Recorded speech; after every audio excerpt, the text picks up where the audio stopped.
Yep, I had to do this video, didn't I? What's happening, everyone? Marlon is back again in his back garden, as always. Now, of course, Arsenal did lose 2-1 to Tottenham Hotspur yesterday to the scum. And obviously, a lot of people will want to definitely see this video. Now, I'm sick to death of this now, you know. But before I talk about the game, right, the importance of the derby, Newcastle Sunderland, Man United Man City, Tottenham Arsenal, Liverpool Everton, some of the biggest derbies in this country. You can name many more. When the fixture list comes out, what is the first game you look for? The derby. When are we playing them? When are we playing the scum? The day of the derby, it means everything to every fan. The passion, the want to win, the nervousness. You're feeling about 100 emotions in 20 seconds, if not less. So many emotions go through your mind as you're about to watch 90 minutes of football against your local rival, against the team that you hate, against the fans that you despise. Now, it means everything to me. Derby Day is so important. I hate Spurs, and Spurs hate us.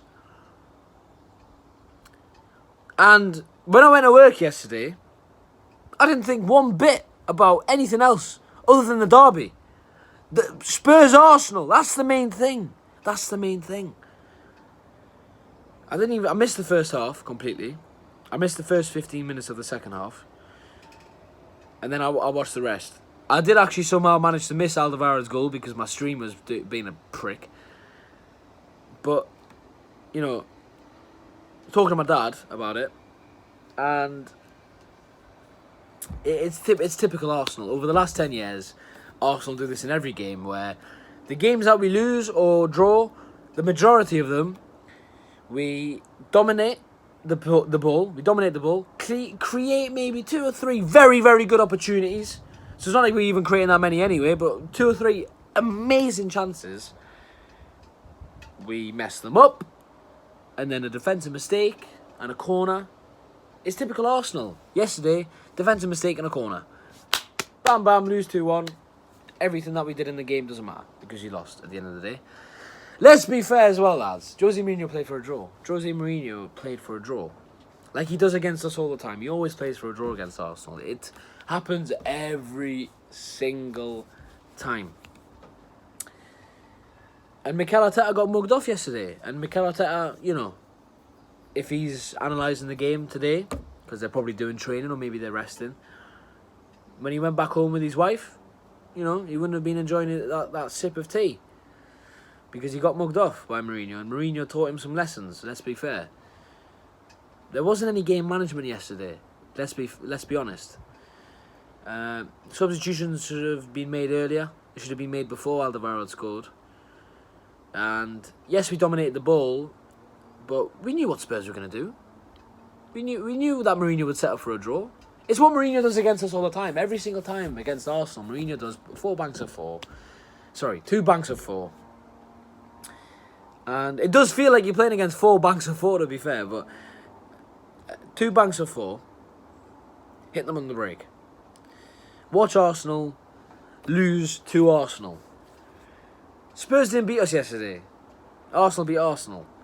That's what's the most disappointing thing. We go 1-0 up. Magnificent goal from Lacazette. Very well taken. What a goal that was. Smashed it in the top corner. After a very good interception by Granit Xhaka, who blocked off Sergio Aurier to get into Lacazette as well. So that was very clever. And, okay, we're 1-0 up. Very early in the game, but we're 1-0 up. Then, Kolasinac.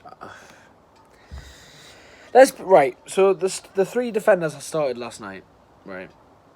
Shkodran Mustafi, David Luiz, and Sead Kolasinac. Arsenal have went from Martin Keown, Sol Campbell, and Tony Adams to these 3 donkeys. They are donkeys, literally. They are. You could put 3 donkeys right in that defence. No difference. No difference. No positional awareness. I mean, come on, man. You don't know any positional awareness. For that goal, where's the communication? Where are the leaders in this team?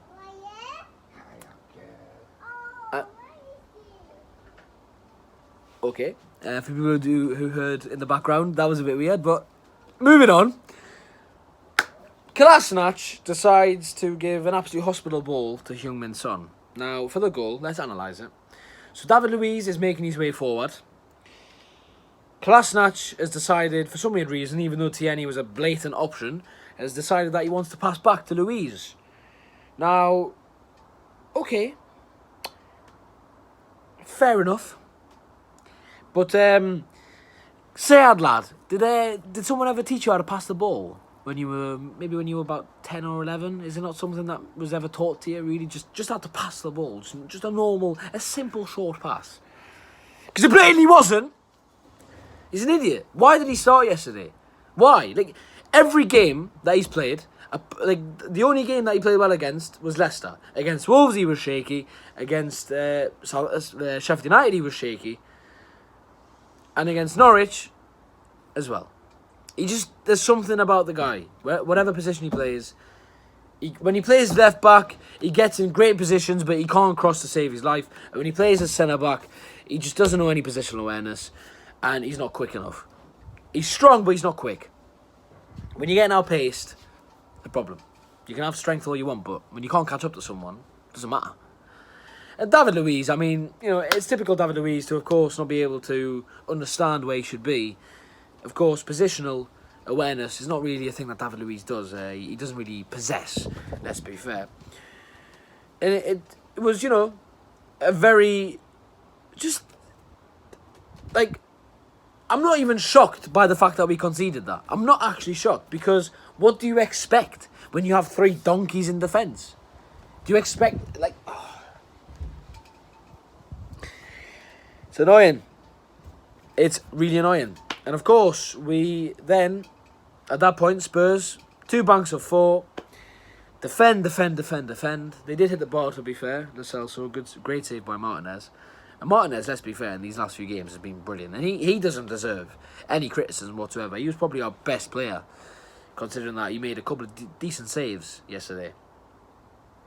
I thought Ceballos and Xhaka did well.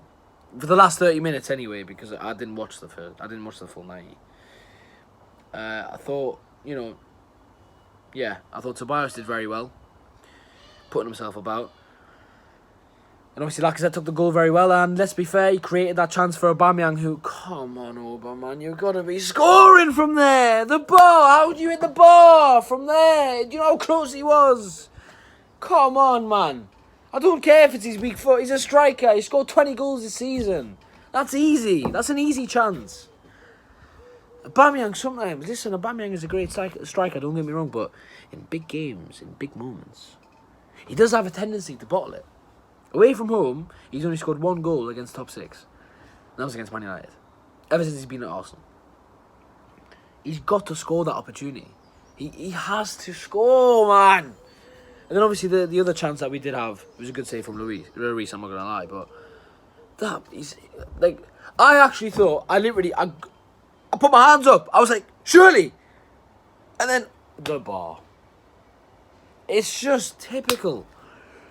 And then, of course, Spurs get a corner. And because we don't know how to mark, just because we have a bunch of ball watchers, where's the ball? We have Tierney marking Alderweireld. I'm sorry, why do we persevere with zonal marking? We can't do it properly. We are always susceptible from corners. Because we do that stupid zonal marking where the players are stupid, man. Man marking it makes sense. You have your tallest player on their tallest player. Have David Luiz or Granit Xhaka on Alderweireld. You can tell Alderweireld's a fucking threat from corners because he went and banged it in yesterday. It was a very good header, very well taken. And at that point, I knew we lost. We lost at that point. We're not going to come back. Jose Mourinho always, whenever he's winning, lock it up. And of course we lost. Because it's typical Arsenal. Defensive mistakes, dominate the ball, create maybe 2 or 3 chances. And of course, we bottle it. I'm not surprised. I'm annoyed, but I'm not surprised.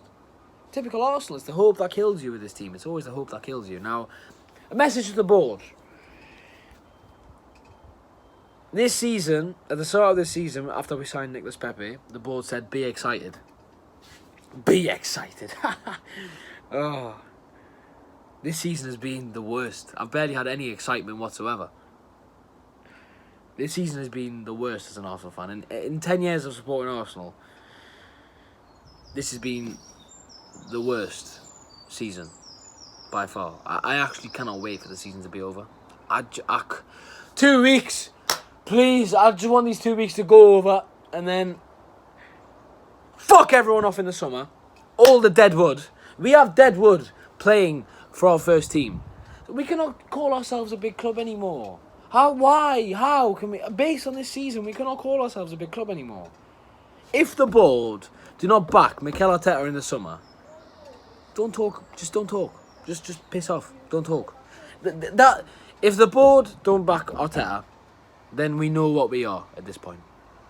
We know that, listen, we got some good players, but we're mid-table mediocrity. If the board don't back Arteta, if they really want to go to the next level, if they really want to go get back in the top 4 and in the next 10 years be competing for the big trophies, back Mikel Arteta. Because whilst Mikel Arteta was at fault for yesterday's, not primarily at fault, but he was at fault in some aspects for yesterday's game, he's done a brilliant job with Emery's squad and some players left over from Wenger. Back him in the summer. Please, back him. Please. Because, you know, if they don't back him, they don't, it doesn't matter to them. And they've shown their true colours if they don't back Arteta. That's what I'm going to say. I'll probably do a preview tomorrow for Liverpool's game. I don't know when Newcastle are next playing, but I'll probably do a preview for their game as well. The channel will get changed in the next few days. The name of the channel will get changed. And I do promise that hopefully within the next month, I'll be able to get people involved. Be able to do, you know, talks about different stuff with some good lads. And even a lass if she wants to get involved. Probably not, but, you know, you can always hope. I do want to try and get 150 subs by the end of July, so if you can please hit that, that would be very good. But leave your comments in the section down below. Give me your thoughts on the game.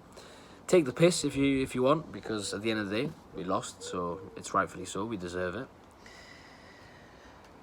But yeah, so, anyways, see you tomorrow in a bit. Cheers for watching. In a bit.